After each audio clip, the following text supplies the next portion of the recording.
have to really give credit to Cleveland, and particularly in the first half. Even though they gave up 61 points, we talked earlier, there were some spectacular plays by Klay Thompson to keep him in the game.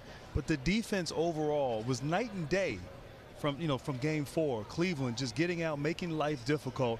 We're actually going to be blinded by the 82 points combined of Kyrie and LeBron, but collectively defensively, I thought Cleveland did a stellar job. It was an intense game on both sides. There were 19 blocked shots in this game between the two teams. LeBron had 3 of them on his own, but guys were coming down and were sharp in terms of shot making for the most part. It looked like even some of the misses were good. Although I'll say this, Golden State, for a really good shooting team, has more air balls than anybody I've ever seen. Well, it's weird, right? It is. When you apply defensive pressure, particularly out on the perimeter, and you're challenging three-point shots, you're going to get bad misses and you're going to get some air balls. During the regular season, we didn't see great perimeter defense. I think as the playoffs have increased, particularly with OKC now in Cleveland, we're seeing perimeter defense being played. Not at a high level, not at an excellent level, but good enough to contest shots and make people have to earn their baskets, and that's what we see. And when you're shooting that far away from the basket, sometimes you're going to have some ugly misses as well as some pretty makes.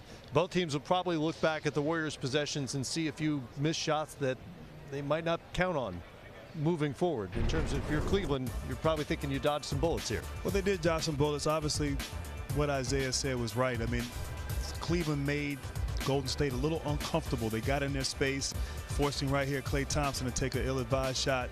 We've seen Steph Curry make this shot a number of times.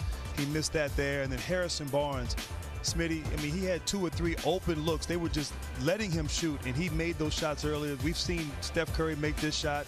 No one's within 5 feet of him, but was unable to knock it down. So, not making shots at critical times. Once again, Harrison Barnes at top of the key.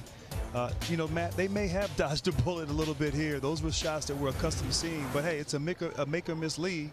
And, they didn't make the shots. They relied too heavily on the perimeter shots. And what you saw from Cleveland, they mixed it up. They mixed it up. They went to the basket. They got to the mid-range. They hit 3-pointers. They got to the free throw line. So they didn't live on three-point shooting. They had a more balanced approach offensively. I look at it, Grant, and Harrison Barnes, it looked like he was playing a Draymond Green role in the offense, because every pick and roll, he was a roll and replace at the top. Usually I'm used to Harrison Barnes getting his three-point shots from the break down to the corner. He didn't look comfortable, Isaiah and Grant, taking those top of the key threes. Hesitation, a little bit long for him. If he could have knocked down some shots, they'd have changed their defense a little bit. And we know the top of the key on out, those are the longest three-point shots to make. As you come around on the side and in the corner, those are the short three-pointers. Draymond Green knocks down those long three-pointers like Klay and Steph does.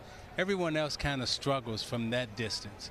So I thought having Barnes out there, having to take shots from that distance as opposed to taking them on the side or in the corner where he's accustomed to taking those shots, was a little different for him.